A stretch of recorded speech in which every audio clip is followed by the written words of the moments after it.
Welcome to the Chinese Lore Podcast, where I retell classic Chinese stories in English. This is episode 18 of Investiture of the Gods.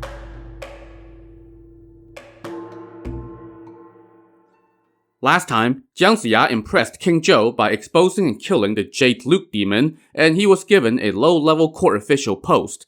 But the fox demon Daji wanted to avenge her friend, so she convinced the king to task Jiang Ziya with overseeing the construction of a giant terrace. When Jiang Ziya told the king that it would take 35 years, Daji said, "That's ridiculous, you're lying, you should be killed for that."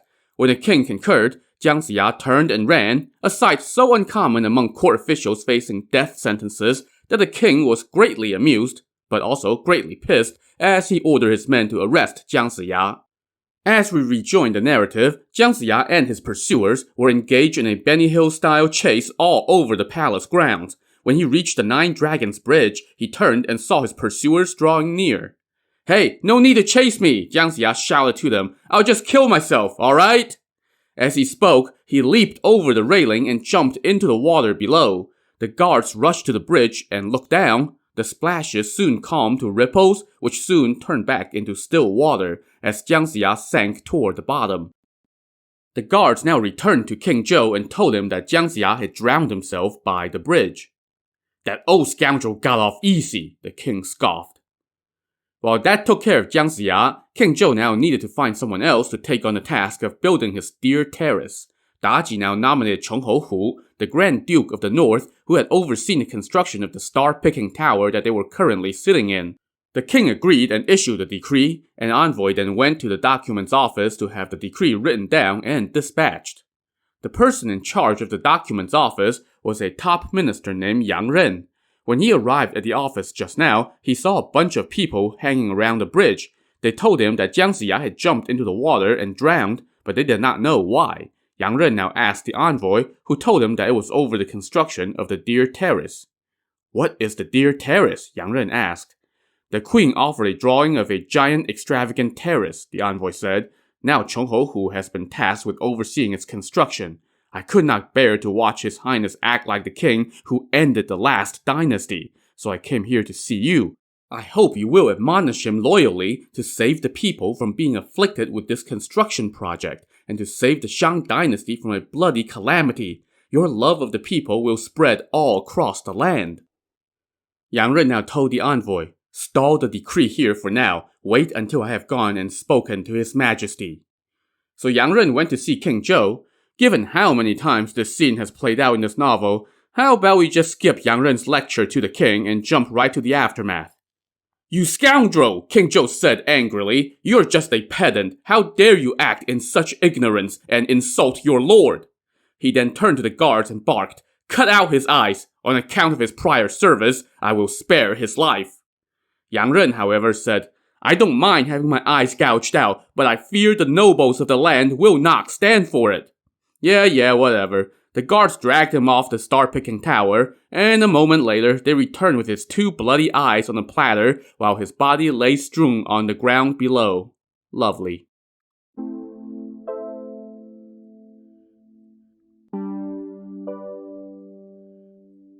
Well, Yang Ren's indignation did not wane despite the fact that he now had no eyes, or the fact that he was now just a corpse. In fact, it was so strong that an aura shot out and was spotted by a Taoist master from the Chan sect. His name was Master Virtue of the Pure Void. He was one of the heavenly primogenitor's class of 12 disciples. He lived in the Purple Sun Cave on Mount Green Peak. When he saw the aura of Yang Ren's indignation, he was touched. "Go rescue Yang Ren and bring him here," he told one of his divine bodyguards. The divine bodyguard traveled to the star-picking tower and stirred up 3 huge gales, whipping up a cloud of dust, forcing King Zhou to duck inside the tower for cover. Amid the dust storm, there was a loud noise, and by the time the dust settled, Yang Ren's corpse had vanished. When he learned of this, King Zhou said, "This is like how the 2 princes disappeared. This is commonplace nowadays, nothing to wonder at." Okay, whatever you say, King." Meanwhile, King Zhou turned his attention to more important matters and summoned the Grand Duke of the North, Chonghou Hu, in order to task him with overseeing the construction of the deer terrace. Chonghou Hu set to work at once. As you can imagine, a construction project of this magnitude required an unfathomable amount of money and even more manpower. So an army of laborers were conscripted across the land, with 2 of every 3 men being forced to serve, including families' only sons. Chongho, who abused his authority to line his own pockets. Those who had money were able to buy their way out of this conscription, while those who did not have money were worked to death, and their bodies were thrown into the foundation of the terrace itself. And with that, the capital descended further into chaos, and the Shang dynasty's doomsday clock moved closer to midnight.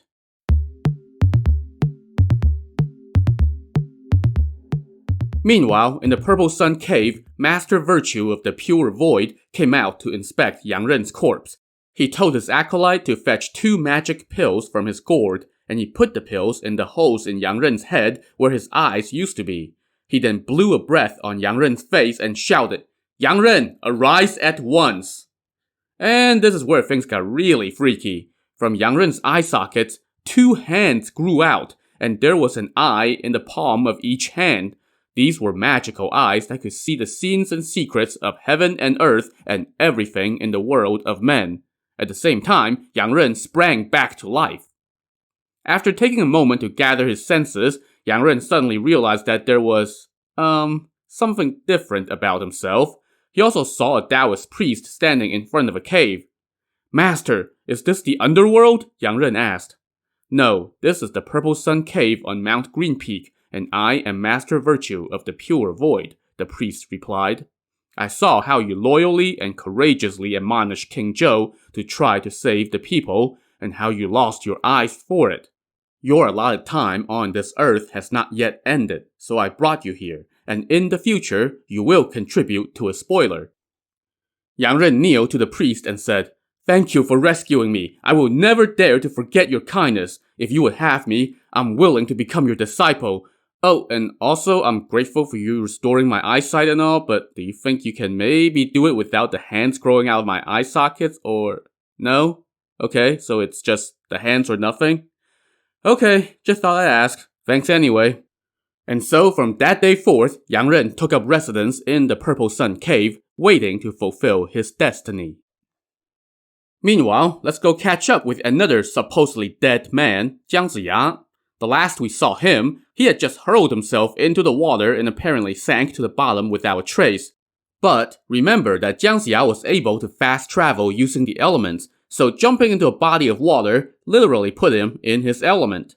A little magical journey later, he was climbing his way out of the water outside the city and making his way back to the residence of his sworn brother. He was greeted at home by his wife, Lady Ma, who was all smiles when she saw her big hat government official husband come in. But her mood quickly changed when he told her that he had quit his job on account of being tasked to oversee an unconscionable construction project.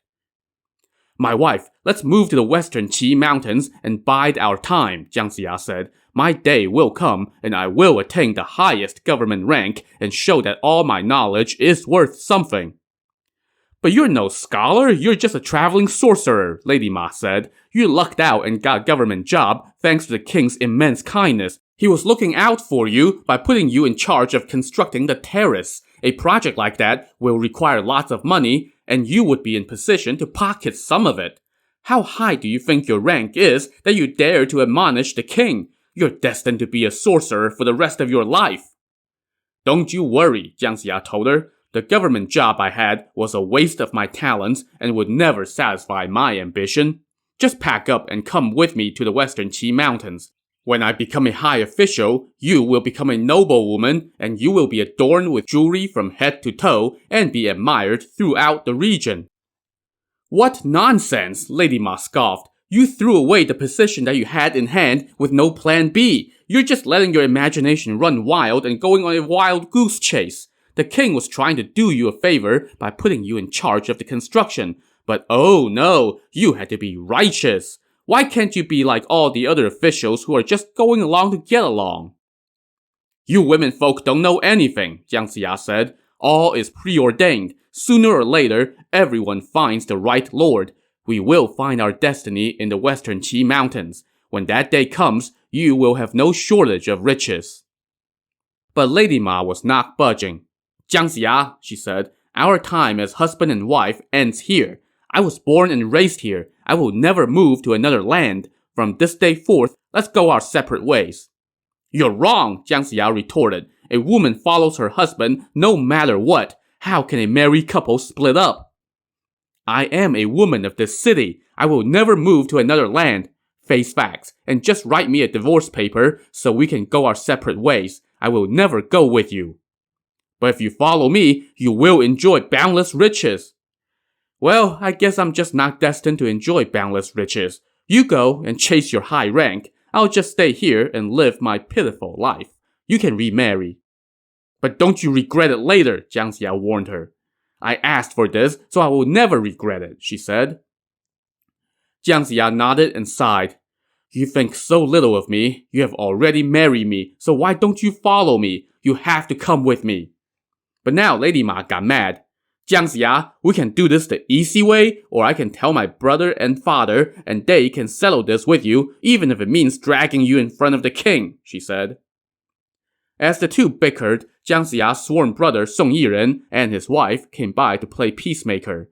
Song Yiren said to Jiang Ziya, "Brother-in-law, I was the one who arranged this marriage. Since your wife refuses to go with you, just write her a divorce paper. You are an uncommon man. You will find another suitable match. There is no need to keep begging her. As the old saying goes, once the heart is gone, you can't keep them around. Forcing them to do so will not lead to good outcomes." "Brother, sister-in-law," Jiang Ziya said, "she hasn't enjoyed anything since she married me. I can't bear to leave her, but she has no problem leaving me. Since you have instructed me to do so, I will write a divorce paper." So Jiang Ziya wrote the document and held it in his hand. He turned to Lady Ma and said, "My wife, as long as this document stays in my hand, we are still a couple. But if you accept it, we will never become whole again." But before he even finished talking, Lady Ma had already reached out her hand and demanded the divorce paper. Jiang Ziya sighed and lamented. "Neither the bamboo snake's bite nor the sting of the wasp can match the poison in a woman's heart." So yeah, it's not like either party is coming out of this looking great. But whatever the case, Lady Ma now packed up and moved back to her family's residence. Jiang Ziya also packed up and bid his sworn brother goodbye. Song Yiren saw him off with some wine and escorted him a ways. As they parted, Song Yiren asked Jiang Ziya where he was going. "I am heading to the western Qi mountains to do some business," Jiang Ziya said. "Well, when you have time, drop us a note so we can feel at ease," Song Yiren reminded him. The two then bid each other a teary goodbye.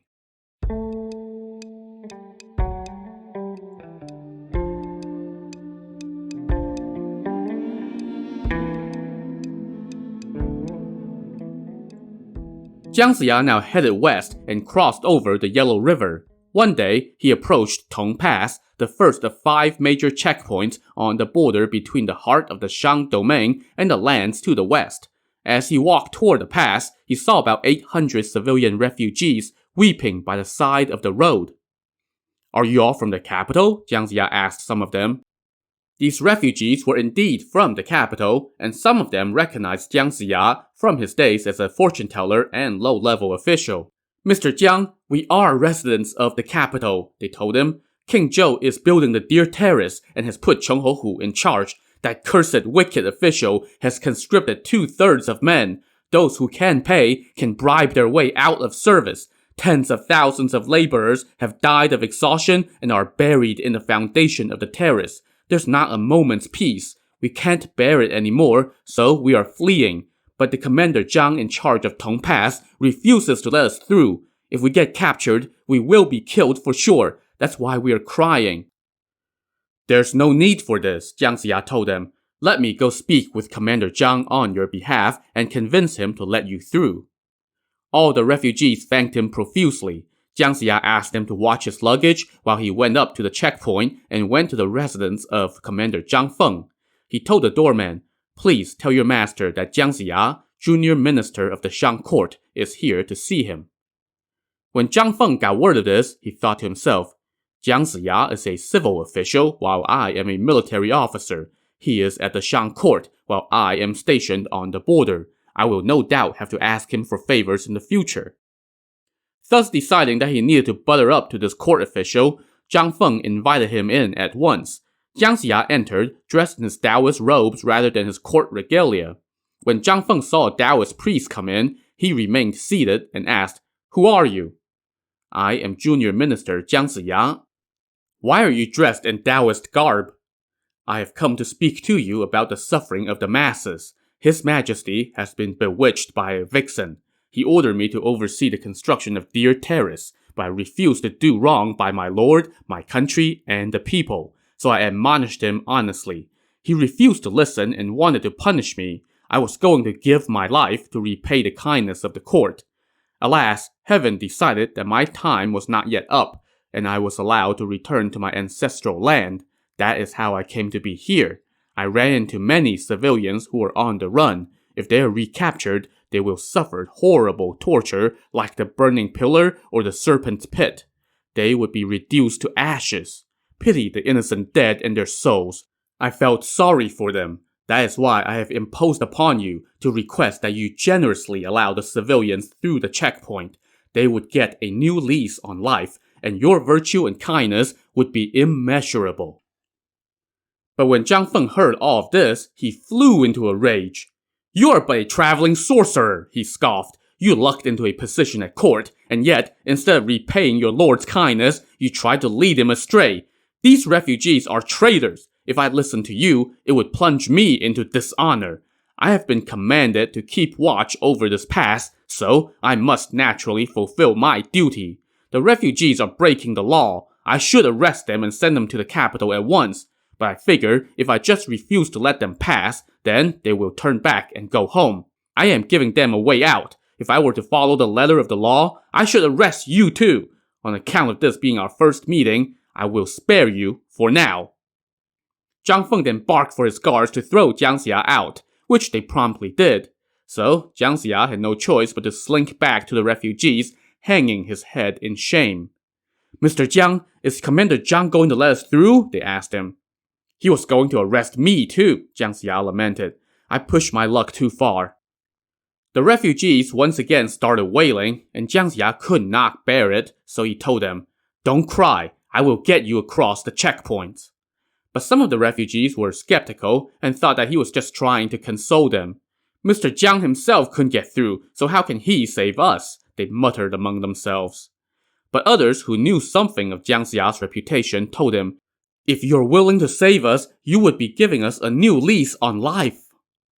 Jiang Ziya said to the refugees, "Those of you who want to cross these 5 checkpoints, when dusk comes and I tell you to close your eyes, do as I say. Even if you hear wind blowing past, do not open your eyes. Otherwise, don't blame me if you fall and break your head." Everyone agreed, so when 7 p.m. rolled around, everybody closed their eyes. Jiang Ziya bowed toward the Kunlun mountain, where his master's sanctuary was located, and muttered an incantation. Everyone felt and heard a strong wind whip past, and within a few moments, they had been transported not only over Tong Pass, but also the next 4 checkpoints. In all, they fast-traveled more than 100 miles. As they approached Golden Rooster Peak, Jiang Ziya rescinded his magic spell, and all the refugees felt themselves standing on solid ground once again. "All right, everybody, open your eyes," he shouted. When they opened their eyes, he told them, "You are now on Golden Rooster Peak. You are in the region of Western Qi. Be on your way and take care." All the refugees kneeled and thanked him profusely, and then took their leave once morning came. True to Jiang Ziya's word, they were indeed in Western Qi territory. But Jiang Ziya could have done them an even bigger favor if he had just kept them in fast travel mode for a few more minutes. After they crossed over Golden Rooster Peak, the refugees had to scale over first Sun Mountain, and then over Yan Mountain, and then through White Willow Village, and then they approached the Western Qi Mountain. After another 20 miles or so, they finally arrived at Western Qi City, the capital of the Western Qi lands. Now, remember that the Western Qi territory was ruled by the Grand Duke of the West, Ji Chang, who was presently doing his 7 years of bad luck under house arrest near the Shang capital. His city, however, continued to thrive in his absence. When the refugees entered, they marveled at the city's prosperity and how everybody yielded to everybody else when they passed each other on the streets. Truly, this was a scene out of the golden ages of sage kings of the mystical ancient past. The refugees wrote a petition and delivered it to a high minister's residence. The minister then brought it to Bo Yikao, Ji Chang's eldest son, who had been left in charge when Ji Chang was summoned to the Shang capital years ago. When he read the petition, Bo Yikao issued a decree. It said, "Refugees have fled here from the Shang capital because King Zhou has lost his way. The bachelors shall receive money so that they may take a wife, and they will get silver to let them set up a new home. Widows, widowers, orphans, and old people without support may register at the granary and receive free grain rations." With that matter taken care of, Bo Yikao now asked his top minister, San Yisheng, "My father has been imprisoned for 7 years. I was thinking of going to the Shang capital and serving his sentence in his place. What do you think?" San Yisheng was like, "Dude, seriously? Do you not remember the one thing your dad kept telling you before he left?" "When his lordship left, he said that he will return after he has fulfilled the preordained 7 years of calamity," San Yisheng said. "He told you not to act rashly and go against his instructions. If you're worried about him, then you can send an envoy to go check in on him, and that will fulfill your filial duty. There is no need for you to go in person and risk your own safety." But Bo Yikao sighed. "My father has been trapped in a foreign land for 7 years without any family with him. As his son, how can I bear it? A country is like a home. What use are his 99 sons? I will bring 3 ancestral treasures with me to the capital and offer them to the king to atone for my father's offense." So, despite his minister's entreaties, Bo Yikao was determined to go to the capital. Before he left, he went to see his mother and told her of his plans. "But who will oversee things here?" she asked him. "Internal affairs can be left to my younger brother, Ji Fa. External affairs can be entrusted to San Yisheng, and military affairs can be handled by the general Nan Gongshi," Bo Yikao said. "I must go to the capital to see the king and present tribute to atone for my father's offense." Seeing that there was no changing his mind, his mother relented and just told him to be careful. Bo Yikao then went to the main hall and said to Ji Fa, the second eldest of Ji Chang's sons, "Be harmonious with your brothers and do not change the laws and policies of the land. I will be back in 2 to 3 months." With the affairs of his court taken care of, Bo Yikao packed up and departed on the selected date. His officials and his 98 brothers, led by Ji Fa, saw him off. His journey was uneventful, as he and his entourage passed through the 5 checkpoints leading into Shang territory and made their way to the Shang capital. They settled in at the royal guest house, and the next day, Bo Yikao went to the palace. But he did not see a single official come through, and he did not dare to barge into the palace unannounced. He repeated this routine for 5 days. On the 5th day, as he stood outside the palace gates, dressed in plain garb, he saw the second minister Bigan approach on horseback. Bo Yikao approached Bigan and kneeled and introduced himself. Bigan quickly dismounted, helped him to his feet, and asked what he was doing there. "My father offended his majesty," Bo Yikao said. "But thanks to your protection, he was able to keep his life. That is an immense kindness, one that I, my father, and my brothers will never forget. But it has been 7 years since my father was sent to the town of Youli. How can I, as his son, feel any peace? I figure his majesty would remember my father's loyalty and kindness and would not harm him. So I discussed it with my ministers and decided to come present our ancestral treasures to his majesty to atone for my father's offense. I hope you will look into your compassionate heart and take pity on my father's long suffering.